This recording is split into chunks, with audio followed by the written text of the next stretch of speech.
Ya. Oke, kita cobanya nanti dulu deh. Ini kayaknya saya ininya juga lagi nggak bener nih e-kampusnya ya. Lagi sebentar-sebentar sambil saya coba juga nih. Lama ya.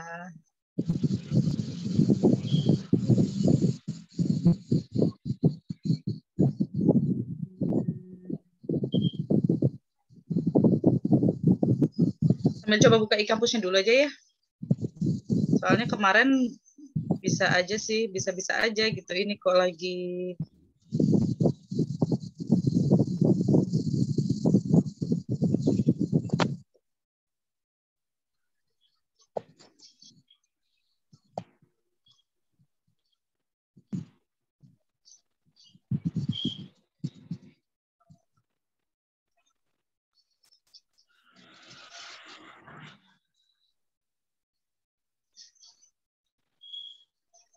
Oke,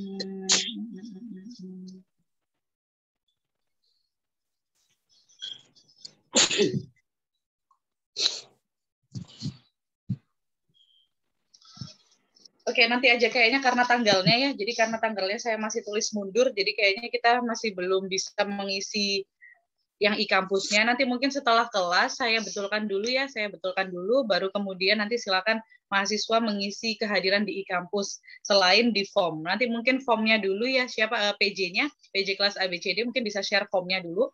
Nah, nanti formnya itu kan masih satu form. Nah, nanti saya akan berikan form yang kedua untuk yang pertemuan kedua. Nah, tapi selain mengisi form, silakan dicoba e-kampusnya. Nanti saya ubah dulu tanggalnya, gitu ya. Oke, saya akan mulai aja kelasnya pada pagi hari ini. Saya izin share screen terlebih dahulu ya. Untuk yang pertama, di pertemuan pertama, saya akan menjelaskan terkait kontrak perkuliahan dan pendahuluan untuk mata kuliah kimia dasar. Sudah terlihat slide saya ya? Sudah, Bu.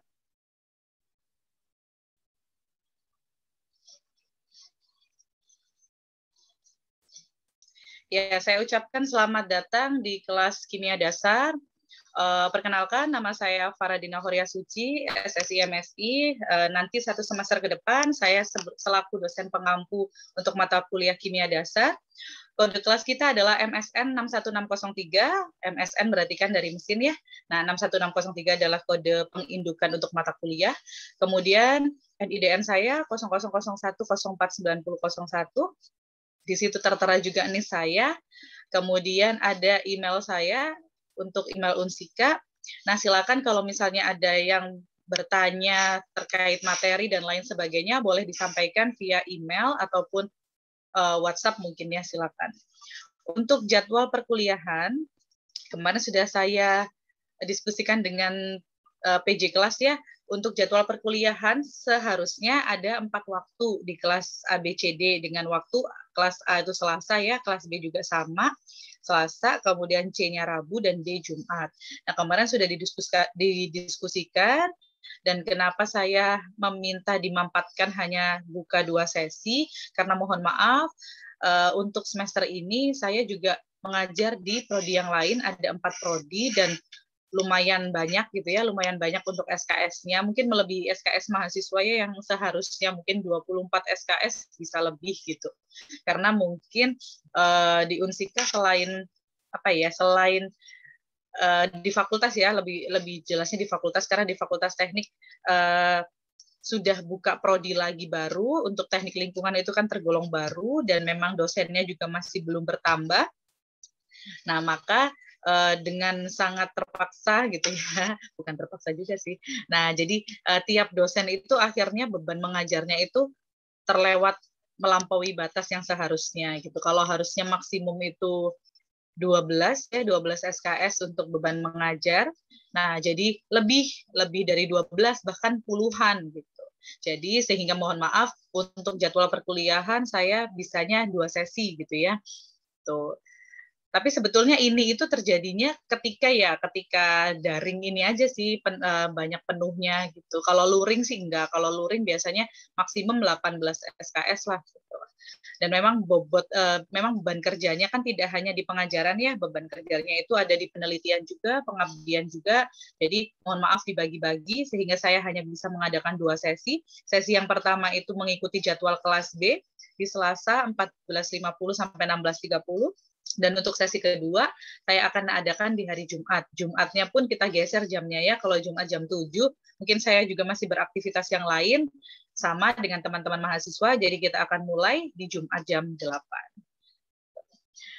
Baik, untuk minggu depan normal ya, minggu depan normal, jadi saya akan memaparkan pertemuan ketiga itu di 2 sesi. Berarti silakan di Selasa atau di Jumat. Nah, kalau misalnya memang mentok harusnya jadwalnya di Selasa, tapi tidak bisa hadir, ya boleh silakan hadir di hari Jumat. Yang jelas, jangan sampai penuh di salah satu kelas gitu, di kelas yang satunya sedikit gitu, jangan sampai seperti itu. Baik ya, sampai sini bisa diterima ya. Oke, kalau belum ada pertanyaan, saya akan lanjutkan. Izin bertanya, Bu. Mohon maaf. Boleh, silakan. Ya, Bu. Assalamualaikum warahmatullahi wabarakatuh. Saya Rivaldo Giri Saksono, Bu, dari angkatan 2018. Saya izin bertanya, Bu. Iya. Untuk kelas D itu iya. jam 7 atau jam 1 ya, Bu? Soalnya di kampus itu jam 1, Bu. Oke. Nah, di e-kampusnya jam 1, tapi yang di jadwal ya, nah ini endingnya pakai e-kampus atau jadwal kemarin sih sudah sepakat pakai yang sesuai jadwal itu, di jadwal jam 7 gitu. Kemarin sudah didiskusikan sebelumnya soalnya sama PJ kelas ya. Nah, nanti mungkin silakan disepakati ya, karena sebetulnya saya di Jumat jam 1 itu juga ada kelas di teknik lingkungan.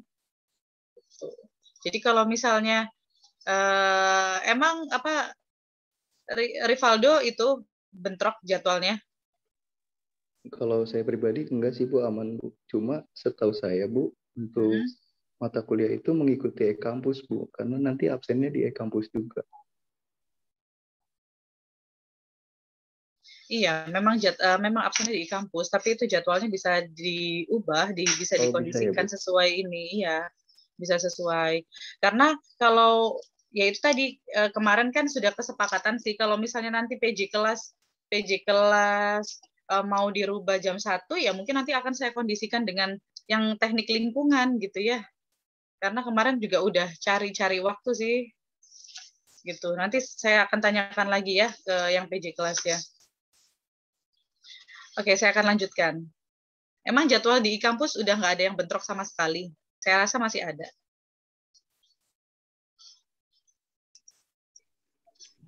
Masih, Bu, masih bentrok. Nah, masih ada. Jadi sebetulnya lebih kepada kondisional waktunya sih ya. Jadi kemarin karena ya kemarin sudah ada jadwal yang biasa jadwal yang dari Pak Olehnya ya. Jadi makanya disepakatinya pakai jadwal lagi itu gitu. Gitu Rivaldo. Iya. Baik, Bu. Terima Oke, kasih, saya lanjutkan Bu. ya. Bu, saya mau izin bertanya boleh? Ya, ada apa lagi nih? Ya, Bu.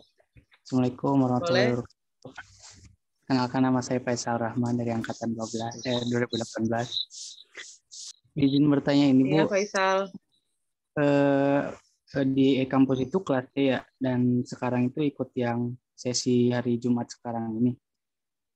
Kalau misalkan tiba-tiba minggu depan saya bisanya ikut yang sesi di hari Selasa, itu memang masih bisa ini, Bu, isi di e-kampusnya gitu.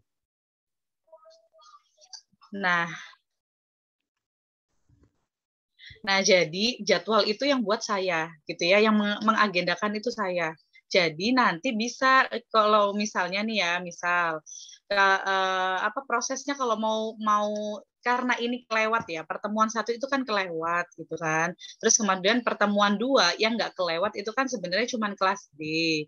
Nah, nanti di agendanya itu semuanya di pertemuan 1 dan 2 saya akan ubah semuanya di hari ini. Jadi bisa diisi kehadirannya di kampus. Kemudian pertemuan berikutnya saya akan tetap menggunakan jadwal yang seharusnya. Jadi nanti ketika Selasa jam 1 kelas A ketika Selasa jam 1 kelas A silakan isi kehadiran di jam 1 seperti itu. Jadi proses kelasnya tetap di jam kelas B dan kelas D untuk minggu depan. Tapi proses pengisian e-kampus untuk kehadiran bisa disesuaikan sesuai jadwal. Itu karena agenda yang buat sebetulnya saya. Karena gini loh, di e-kampus itu jadwal awal itu bisa ditentukan, tapi jadwal berikutnya mengikuti karena kan di situ bisa memilih. Itu dari saya ya, karena itu bisa memilih jadwalnya bisa diubah gitu ya. Intinya nggak usah mempermasalahkan e-kampus. Gitu. Ada yang mau ditanyakan lagi? Ya, baik, Bu. Cukup, Bu. Sudah ya, saya akan lanjutkan karena materi kita sekalian membahas pertemuan berikutnya. Jadi lumayan padat. Oke, nah di sini tujuan pembelajarannya apa? Yang pertama, tujuan pembelajarannya mahasiswa mampu memahami konsep dasar ilmu kimia. Jadi bukan hal yang aneh ya, karena kalau misalnya kita belajar sains, kita belajar keteknikan, itu pasti ya balik lagi ke ilmu dasar. Ilmu dasarnya apa? Ilmu dasarnya pasti basicnya adalah matematika, fisika, kimia. Nah, itu.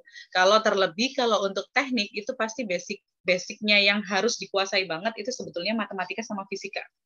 Gitu. Jadi kalau kimia itu hanya sebagian kecil, kecuali teknik kimia, teknik lingkungan, nah itu porsinya akan lebih besar. Nah, kemudian yang kedua, mahasiswa mampu menjelaskan konsep dasar ilmu kimia. Jadi setelah memahami diharapkan teman-teman mahasiswa bisa mampu untuk menjelaskan konsepnya. Kemudian yang ketiga, mahasiswa dapat menerapkan ilmu kimia dalam bidang teknik mesin. Nah, misalnya apa? Misalnya aplikasi dalam motor bakar, atau ketika ada proses pengelasan, kemudian penggunaan media pendingin atau refrigeran.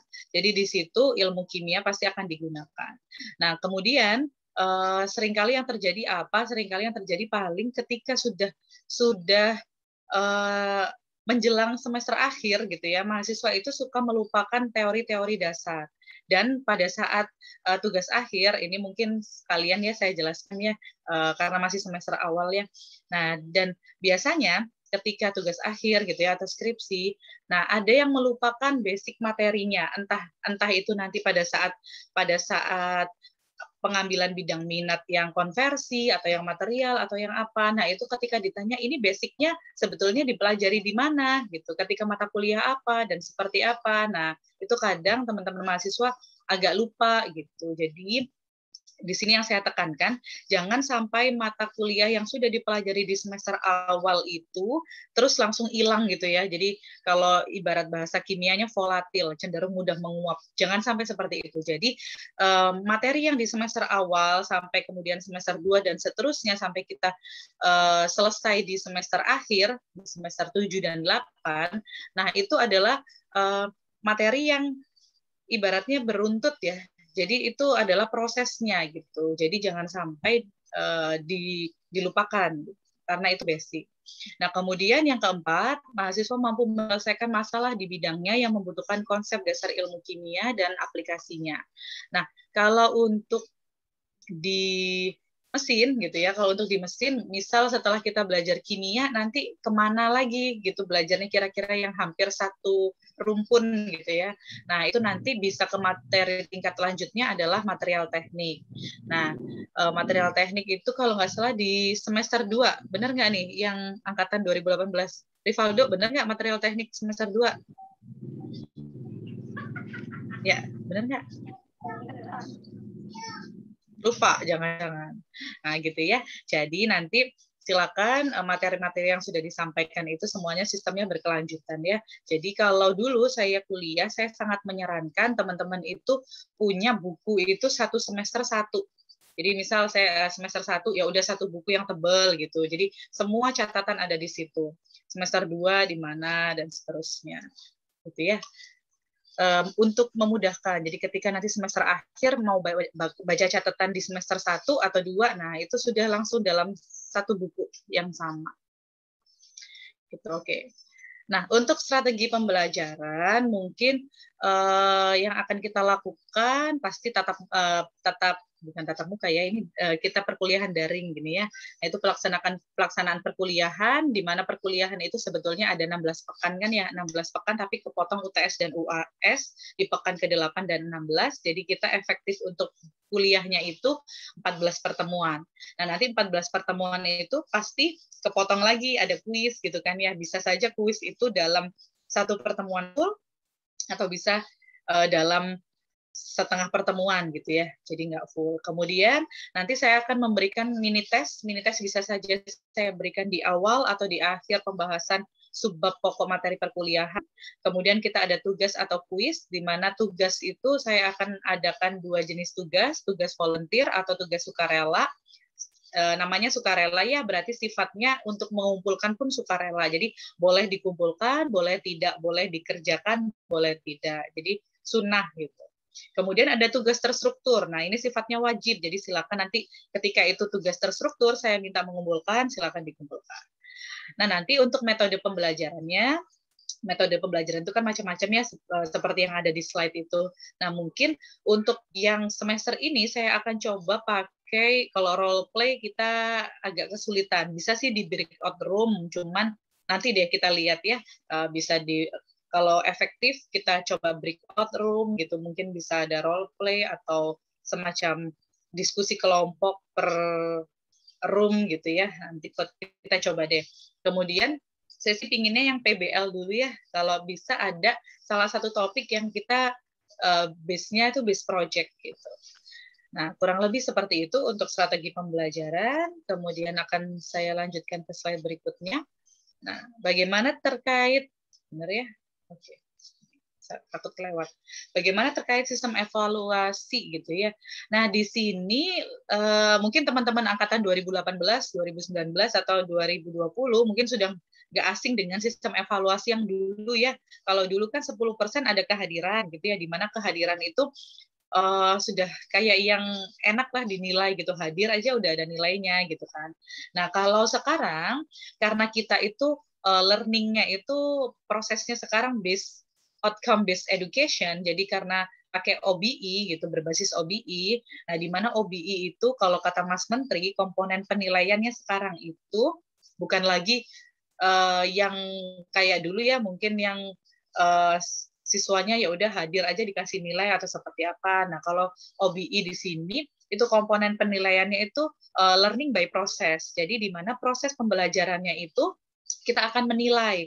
Nah, salah satu komponen penilaiannya apa? Nah, itu tertuang dalam 6C yang namanya 6C ya, 6C. 6C itu apa? Jadi nanti saya akan coba mengenal satu persatu. Agak susah ya kalau sebetulnya ya konsep yang OBI ini dengan metode dengan komponen penilaian 6C itu sudah diterapkan, yang di SMA gitu sudah diterapkan. Jadi learning-nya by process. Nah, tapi kalau mungkin SMA atau zaman SMP dan sebelumnya gitu ya, itu kan satu orang guru itu paling satu kelas berapa murid sih? Cuma 35-an ya paling ya. Nah, untuk mengenal 35 orang mungkin akan mudah. Tapi untuk dosen sebetulnya hal itu tidak akan bisa jadi yang mudah. Kenapa? Karena satu mata kuliah saya bisa bertemu 100 lebih mahasiswa gitu kan ya, itu hanya untuk satu mata kuliah. Nah, padahal saya mengajar di 4 prodi, berarti kan itu cukup lumayan ya untuk mengenal satu persatu. Tapi nanti saya akan mencoba mengenal satu persatu dengan berproses juga ya. Tentunya nanti kita ada tugas, ada sesi tanya jawab dan lain sebagainya. Itu kan sebagai salah satu cara untuk mengenal per masing-masing individunya. Nah, nanti supaya bisa dinilai sisi-sisinya. Jadi bisa dinilai dari critical thinking, collaboration-nya, bagaimana cara bekerja samanya, gitu. Berarti kan mungkin ada forum ya, diskusi atau seperti apa. Kemudian communication, kreativitasnya, creativity thinking, kemudian compassion, ataupun computational logic atau logika komputasi. Jadi lebih ke logika berpikir gitu kan ya. Kalau hampir sama sih ranah 6C ini hampir mirip-mirip sebetulnya. Gitu. Tapi untuk penilaiannya sudah ada rubriknya ya, sudah ada rubriknya. Jadi nanti saya akan mencoba mengenal satu persatu, meskipun itu memang sulit gitu ya. Nah, oke. Di sistem evaluasi tidak ada kehadiran lagi, melainkan 10%-nya itu sekarang adalah tugas gitu. Jadi kalau tugasnya nanti disampaikan tugas terstruktur ataupun tugas volunteer, nah itu berarti penilaiannya di 10% saja gitu. PR-nya apa sekarang? PR-nya itu di proses gitu. Jadi learning prosesnya itu yang akan dinilai besar 50%, sehingga saya meminta teman-teman mahasiswa di sini untuk silakan seaktif-aktifnya, mungkin seperti itu ya. Nah, karena prosesnya itu dinilai 50. Jadi bagaimana berarti saya akan adakan diskusi gitu-gitu ya, atau presentasi atau seperti apa. Jadi biar tidak satu arah pembelajaran kita. Jadi nggak saya aja yang ngomong gitu kan ya, terlalu monoton ya kalau saya yang ngomong juga bosen gitu. Yang lain mungkin udah tidur aja gitu ya, khawatirnya gitu. Oke, jadi nanti 50% diproses. Proses tadi berarti komponen penilaiannya apa? Berarti ada yang tertuang dalam 6C gitu. Kemudian UTS itu ada 15%, UAS 25%. Kalau sebelumnya gitu ya, teman-teman yang di angkatan di kakak tingkat udah paham ini ya. Dulu kan kita UTS itu berapa ya? 30 ya. Dulu itu penilaian tuh 10% kehadiran, 20% tugas, 30% UTS, 40% UAS. Jadi kalau UTS UAS-nya jatuh ya udah nilainya jelek pasti kayak gitu. Nah, tapi sekarang itu enggak. Kalau sekarang itu kalau misal proses perkuliahannya dilaksanakan secara baik, kemudian misalnya di kelas hari Selasa atau kelas hari Jumat itu partisipasinya aktif banget, atau yang menanya atau yang mau berdiskusi atau seperti apa, nah itu berarti kan bisa tinggi dinilai prosesnya gitu ya. Oke, sehingga tujuannya nanti si Mas Menteri itu pinginnya lulusan perguruan tinggi itu mempunyai kesiapan dan kemampuan berpikir higher order thinking skill atau HOTS untuk menjawab tantangan global era society 5.0. Jadi kalau tahun-tahun sebelumnya mungkin kita dihadapkan dengan revolusi industri 4.0, tapi memang tidak menyalahkan si revolusi industrinya ya, tapi berarti kemarin kan sempat ada disrupsi dan lain sebagainya, dan ternyata muncul lagi era baru, era super smart ya, society 5.0.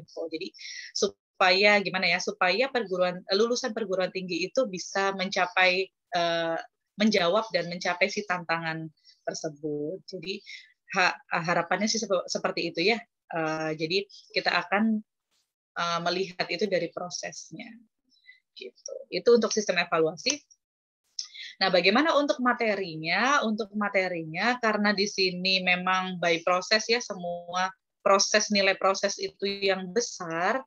Jadi nanti mungkin tidak akan satu arah terus untuk topik pertama. Mungkin saya akan menyampaikan, tapi topik berikutnya saya mungkin akan membuat kelompok gitu ya. Jadi nanti saya akan membuat kelompok supaya diskusinya semakin jalan, semakin jelas gitu. Tapi untuk materi saya akan kirimkan, pasti PowerPoint saya juga saya akan kirimkan. Kemudian nanti untuk reference juga nanti saya akan jelaskan ya referensinya. Nah, yang akan kita pelajari sebetulnya nggak jauh-jauh dari yang dulu teman-teman mungkin ada di SMA atau SMK. Nah, itu nggak jauh-jauh dari materi kimia yang sudah pernah teman-teman pelajari. Jadi nanti ada materi dan sifatnya. Kemudian ada struktur atom, sistem periodik, tata nama, ikatan kimia, persamaan kimia, stoikiometri, termokimia, wujud zat, dan kesetimbangan kimia. Dan masih belum saya ganti ya. Itu harusnya aplikasi dalam bidang teknik mesin ya. Jadi saya harapkan nanti proyek akhirnya itu dalam teman-teman nanti saya buat kelompoknya. Mungkin saya tentukan aja ya supaya enak ya kalau memilih, ya nantilah diskusi enaknya memilih atau atau pakai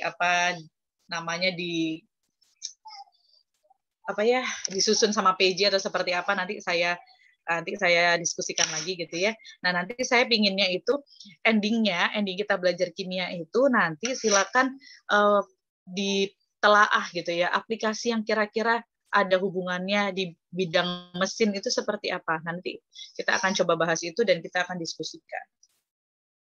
Itu kurang lebih untuk materinya ya. Nah, kemudian untuk referensi pembelajaran, ini ya saya ada 9 referensi, tapi nggak semuanya kita gunakan sebagai buku acuan ya. Nah, nanti untuk mendapatkan si buku-buku ini gitu ya, saya tidak menyarankan untuk membeli karena ini bukan mata kuliah wajib atau mata kuliah inti di teknik mesin. Jadi silakan teman-teman bisa masuk ke bookfy.org atau bookfy.net atau silakan langsung di googling aja, soalnya si Bookfy ini biasanya suka berubah-berubah si itunya webnya ya. Jadi googling aja Bookfy gitu ya, silakan di googling aja Bookfy, atau bisa kalau nggak Bookfy nanti ada Bookfinder gitu, macam-macam ya. Nah di situ bisa untuk download buku, jadi silakan hanya buku kimia ya, semua buku ada, entah itu buku teknik mesin, buku banyak, saya rasa banyak. Nah, nanti silakan aja langsung di Google, di searching si Bookfy-nya, kemudian kalau sudah masuk ke Bookfy-nya, boleh langsung ditulis Fundamental of Chemistry, siapa pengarangnya, atau General Chemistry, seperti itu ya. Nah, kalau saya di sini referensi utamanya yang saya rekomendasikan adalah yang nomor 1 punyanya siapa nih? Aduh, ketutup di saya. Punyanya Oxtoby ini bagus, tapi bolehlah pakai yang nomor 2 ya, si Raymond Chang ini dengan si James Brady. Nah, kalau misalnya versi terjemahannya ada nggak Bu? Ada versi terjemahannya, tapi kalau mau beli yang asli apalagi ya, itu harganya mahal, bisa 300-an ribu. Tapi kan tadi saya nggak merekomendkan untuk membeli ya, jadi silakan langsung aja dicari di Bookfy. Kemudian versi terjemahan mahal memang ya, versi terjemahan memang mahal, tapi biasanya sih nggak. Kalau misalnya kita beli yang asli, tapi kalau misal kita beli yang bajakan, jadi buku itu ada yang dibajak ya, atau ada yang kayak di copy ulang gitu ya, di copy ulang atau buku bekas. Nah itu mungkin lebih murah. Gitu. Kalau misalnya mau cari-cari buku yang misalnya rumahnya di Bandung, berarti kan bisa ke Palasari atau kemana ya, itu banyak buku bekas dan buku yang sengaja dibajak sih sepertinya. Jadi nggak hanya kaset atau CD aja yang dibajak, tapi buku juga dibajak. Gitu ya, luar biasa Indonesia. Nah gitu, cuman ya gitu ya, kalau misalnya beli buku bajakan itu kan sebetulnya merugikan si penulis ya. Nah jadi makanya saya sangat menganjurkannya, silakan googling aja untuk membaca bukunya. Gitu. Itu yang saya sangat rekomendasikan nomor 2 sama nomor 5. Kemudian ada lagi. Nah, ini ada beberapa lagi. Kalau di nomor 6 sampai 9 ini saya merekomendasikan si Petrucci. Petrucci ini ya. Nah, nanti mungkin kalau misalnya masih belum dapat bukunya, nanti saya coba akan bagikan drive gitu mungkin ya. Jadi saya biasanya kalau mau mengirimkan materi atau apa, itu saya ngirimnya weekend ya, entah Sabtu entah Minggu, itu pasti saya kirimkan materi. Jadi nanti untuk drive-nya juga pasti saya akan bagikan weekend. Kemudian kita mungkin nanti nggak akan menggunakan yang e-kampus itu, sebetulnya sudah bisa kita share materi dan lain sebagainya. Tapi untuk pengumpulan tugas saya rasa masih belum enak juga untuk mengkoreksinya ya. Jadi nanti saya tetap meminta teman-teman untuk join di Google Classroom sebagai media kita untuk entah untuk kuis atau tugas gitu ya. Nah, nanti saya akan koreksi di sana. Jadi lebih memudahkan di situ ya. Oke. Nanti untuk kode kelasnya saya akan umumkan ke PJ kelas ya. Nanti disampaikan ke teman-teman semua. Oke, sampai sini untuk referensi ada yang mau ditanyakan? Atau sudah ada yang coba buka Bookfy-nya?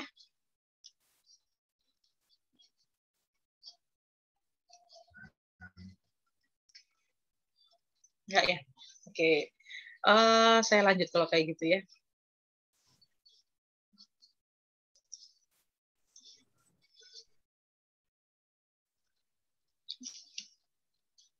Nah, ini untuk rentang penilaian. Jadi pada dasarnya penilaian kita itu kalau misalnya sudah merujuk penilaian di universitas, itu harusnya sudah ada A, A-, B+, dan seterusnya. Nah, ini itu sudah berlaku dari tahun lalu. Gitu. Hanya saja di teknik mesin masih belum menggunakannya. Nah, nanti untuk rentang penilaian, saya akan coba konfirmasikan lagi ke Pak Oleh ya, apakah kita sudah menggunakan standar yang sudah ada dari tahun lalu itu di yang punya universitas atau masih tetap menggunakan 5 poin A, B, C, D, E. Sebetulnya kalau kita gunakan yang poin A, B, C, D, E itu itu rentang nilainya kurang bagus ya, rentang nilainya kurang bagus. Jadi kadang yang seharusnya mungkin bisa B-, jadinya akhirnya C+ gitu. Atau C kalau dulu di rentang nilai yang A, B, C, D, E ya. Jadi mungkin nanti akan ada sosialisasi lagi mungkin ya oleh Pak Oleh untuk rentang penilaian apakah sudah mengikuti UNIF atau belum. Karena kalau di Fakultas Teknik sendiri yang sudah mengikuti itu ada di elektro sama di teknik kimia, ada teknik kimia, teknik lingkungan sudah. Kalau untuk teknik lingkungan dan teknik kimia ya karena memang jurusan prodi baru ya, karena memang prodi baru, jadi nggak terlalu banyak untuk mengubah si nilai mahasiswa. Tapi kalau untuk mesin kan sudah banyak ya, jadi mungkin kemarin-kemarin kenapa masih belum digunakan. Tapi nggak tahu kalau yang sekarang mau digunakan, nah berarti sudah mengikuti yang ada di slide ini gitu untuk rentang penilaiannya. Oke, untuk tata tertib perkuliahan saya rasa karena masih daring itu yang jelas di saat saya minta on cam ya berarti semuanya on cam gitu ya.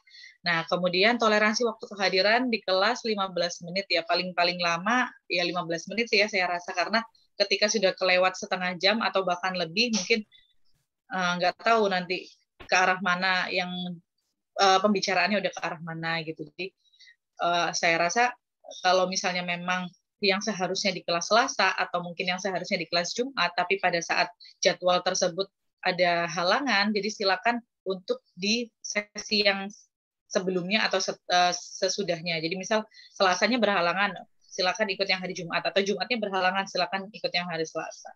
Gitu. Yang jelas jangan sampai pindah-pindah kelas terus gitu aja sih. Tujuannya apa? Tujuannya jangan sampai penukan di salah satu kelas, itu aja sih sebetulnya. Kemudian kehadiran minimal 75% sebagai syarat untuk mengikuti UAS gitu ya. Untuk penyerahan tugas harus tepat waktu, apabila tidak tepat waktu mungkin ada pengurangan nilai.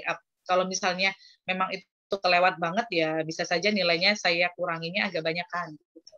Karena kan semua tugas kalau terstruktur itu berarti ada jadwalnya ya. Kalau kita gunakan Google Class berarti ada due date-nya. Jadi nanti kapan batas waktunya itu silakan dicek gitu ya. Kemudian tidak ada ujian susulan kecuali untuk mahasiswa sakit dengan keterangan rawat inap. Jadi silakan nanti untuk UTS dan UAS sebelumnya jangan sampai suka begadang atau seperti apa, karena kita akan maksimalkan pelaksanaan UTS dan UAS itu di satu waktu yang sama.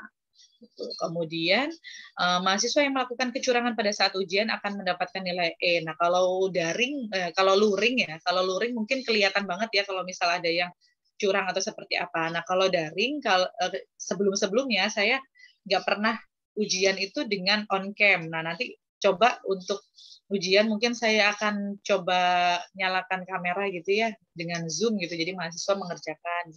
Mungkin akan saya coba seperti itu ya. Oke, itu untuk tata tertib perkuliahan. Saya rasa kalau masih daring itu masih bisa yang enak gitu ya. Kalau mau nyantai juga bisa, mau minum dulu juga boleh gitu. Beda dengan kelas yang udah luring. Nah, tapi rencananya sih November akan dicoba ya untuk tatap muka. Sekarang sih yang udah berjalan tatap muka itu yang udah dicoba di FISIP. Nah, di Fakultas Teknik kebetulan wacananya sih katanya November. Nah, itu mungkin berlakunya untuk yang rumahnya di Karawang. Kemungkinan seperti itu. Nah, nanti tinggal dilihat aja ya kalau udah ada surat edaran, berarti itu sudah jelas. Nah, kenapa sih kita harus belajar kimia ya? Karena ya memang kimia itu sebetulnya ada di mana-mana gitu ya. Kita sehari-hari aja pasti menghirup udara, menghirup sama menghembuskan nafas atau udara itu kan semuanya juga kimia gitu ya. Kemudian di dalam tubuh kita ada si darah yang mengalir ke seluruh tubuh. Nah, si darah itu sebenarnya apa sih? Misal Fe-nya mengikat apa gitu, mengikat apa yang ada di dalam darah gitu. Nah, itu kan sebetulnya proses kimiawi semuanya gitu. Nah, jadi emang hampir keseluruhan materi yang terkait sains gitu ya, sains atau teknik itu pasti melibatkan kimia. Bahkan kimia itu kalau misal kita hubungkan dengan komputasi juga ada kimia komputasi, kimia medisinal tuh ada. Jadi dulu karena saya dari sains ya, jadi dulu karena saya belajar kimia itu, kimia medisin ada, kimia komputasi ya memang ada yang benar-benar pakai program gitu juga ada. Kimia forensik ada banget. Jadi kalau kimia forensik dulu itu sampai yang diajak kayak detektif Conan gitu ya. Jadi diajak meneliti misalnya si kejadian di TKP itu ada yang terdapat luka sayatan atau luka tembakan. Nah, itu kira-kira tembakannya diambil dari sudut mana, hitungannya seperti apa. Nah, itu ada sayatannya seperti apa. Nah, itu ada. Jadi bagaimana mengambil sampel DNA di jenazah atau seperti apa, ngambil nah gitu-gitulah ya, menguji sampling seperti itu bisa. Jadi kalau mau di kimia forensik itu dulu juga nggak semua orang bisa masuk kelasnya ya, karena dulu saya waktu belajar itu diajarinnya sama polisi langsung gitu. Nah, jadi betul-betul yang kalau misalnya bom itu sebenarnya komposisinya apa, nah itu ada mengarah ke sananya juga, tapi kan nggak mungkinnya kalau mau buat juga nggak mungkin gitu kan. Nah, jadi kayak gitu, kuliahnya cukup seru yang kimia forensik. Kimia polimer ada, nanti mungkin teman-teman mesin ada nanti ya materi polimer gitu ada. Teknik polimer gitu dan lain sebagainya. Nah, itu kan hubungannya ke material ya, makanya kimia dan material itu dekat hubungannya. Gitu. Jadi kenapa kita untuk di mesin itu juga belajar kimia ya, karena sangat berhubungan ketika kita belajar di aplikasi motor bakar, nah atau yang mengarahnya ke bahan bakar, nah itu kan hubungannya ke arah sana. Kalau dulu tesis saya itu terkait bahan bakar bersih atau ramah lingkungan. Tahu ya teman-temannya pasti hidrogen kan jawabannya ya, hidrogen karena kalau dibakar hasilnya pasti apa? Uap air ya. Nah, uap air. Nah, kalau misalnya kita pakai hidrogen gitu ya, kimianya nih ya, kalau hidrogen itu kan sifatnya mudah bumping atau mudah meledak. Nah, bagaimana sih akhirnya kalau si hidrogen yang sifatnya mudah meledak itu tapi kita gunakan sebagai bahan bakar? Nah, berarti kan kita harus mendapatkan penyimpanan yang tepat gitu ya, entah penyimpanannya itu pakai tekanan atau kompresi atau penyimpanannya itu dengan menggunakan material tertentu yang sifatnya dia bisa mengikat si hidrogen. Nah, berarti kan kita harus tahu si hidrogen ini kira-kira ukurannya itu sampai berapa, kemudian butuh material yang seperti apa sih untuk mengikat si hidrogen itu agar dia stabil ketika terikat, agar tidak terjadi rilis itu kalau terbuang di lingkungan gitu ya. Nah, rilisnya tuh nggak cepat gitu supaya tertangkap itu seperti apa materialnya. Nah, kalau misalnya kita hubungkan dengan hal yang seperti itu, berarti kan nanti si bahan bakarnya ini sekalipun kimia ya, ini kimia saya misalnya membuat material untuk menyimpan si hidrogen, tetapi aplikasinya kan bisa digunakan ke arah mesin ya. Berarti nanti bisa diuji performanya, si kendaraannya bagaimana ketika bahan bakarnya menggunakan hidrogen, kemudian bagaimana prinsip kerja si kendaraannya ketika bahan bakarnya itu hidrogen dan lain sebagainya. Nah, jadi saya rasa sekarang itu bukan sekarang ya, sebetulnya dari dulu itu tidak ada satu bidang ilmu itu yang berdiri sendiri. Jadi pasti dia akan berkaitan dengan rumpun keilmuannya. Jadi kimia dekat dengan mesin, kimia bisa ke elektro, bisa kemana-mana. Jadi istilahnya mesin bisa juga nanti sama elektro gitu kan ya, kalau sensor dan lain sebagainya itu kan hubungannya ke arah elektro dan lain sebagainya. Saya rasa tidak ada satu bidang ilmu itu yang dia berdiri sendiri, itu nggak akan ada gitu. Jadi makanya kenapa kita harus mempelajari ilmu dasar, salah satunya adalah kimia yang di mesin ya, salah satunya kimia. Oke, cukup itu yang bisa saya sampaikan untuk kontrak perkuliahan dan pendahuluan kita. Mungkin ada yang mau ditanyakan terkait apa reference atau apa, boleh silakan ditanyakan sebelum saya memulai ke pertemuan kedua, kita akan langsung ke materi ya ke bab materi. Silakan kalau ada yang mau bertanya. Ibu, saya mau nanya. Boleh, Kanisa. Ini yang kan tadi yang di link absen itu pas Ibu bilang kan 2 kali absen, ternyata ada Google Form lagi. Nah, ini yang anak-anak kelas saya ini udah ada yang ngisi 2 kali absen itu gimana, Bu? Nggak apa-apa?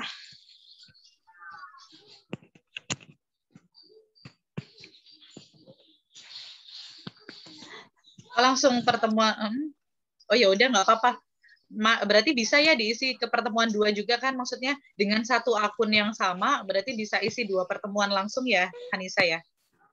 Berarti ngisi 2 kali gitu, Bu?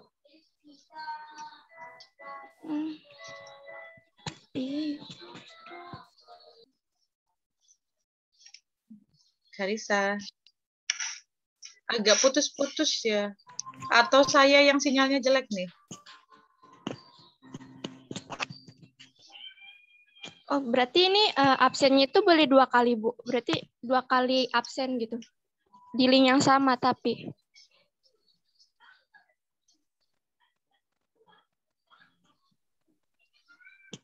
Anissa.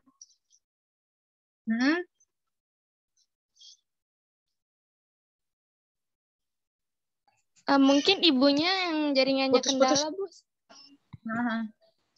Soalnya di sini kedengerannya jelas, Bu. Tadi suara saya.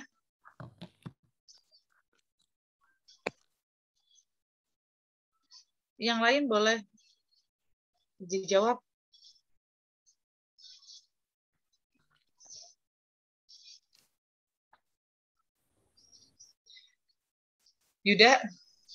Yuda Purwalaksana. Suara saya jelas nggak pada saat materi tadi? Jelas, Bu. Jelas ya? Ya, ini Bu. berarti Hanisa yang putus-putus ya? Jadi ini untuk yang link mungkin sudah di-share oleh PJ masing-masing kelas ya. Jadi silakan diisi untuk pertemuan 1 dan pertemuan 2 gitu ya. Nah, nanti untuk yang di e-kampus saya harus rubah tanggal dulu untuk tanggal hari ini. Gitu ya. Sudah ada yang mau ditanyakan lagi atau cukup? Kalau cukup saya ke materi. Punten Bu, mau nanya Bu. Iya boleh. Berarti yang di kampus jangan di absen dulu ya Bu ya? Apa gimana? Udah ada yang bisa masuk? Nggak tahu juga sih, saya belum juga. Nggak usah dulu deh, nggak usah dulu. Nanti berarti yang saya dulu coba aja ya? ganti tanggal. Yang form dulu aja Bu. 2 kali isinya Bu ya? Oke, iya. 2 kali ngisi yang di form. Oke, terima kasih Bu. Yuk. Sudah cukup? Kalau cukup kontraknya, saya lanjut materi ya. Oke, saya izin stop share dulu. Kita pakai slide yang berikutnya.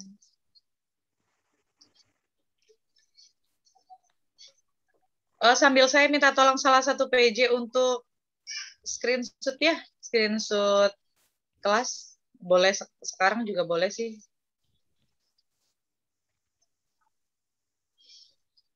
Atau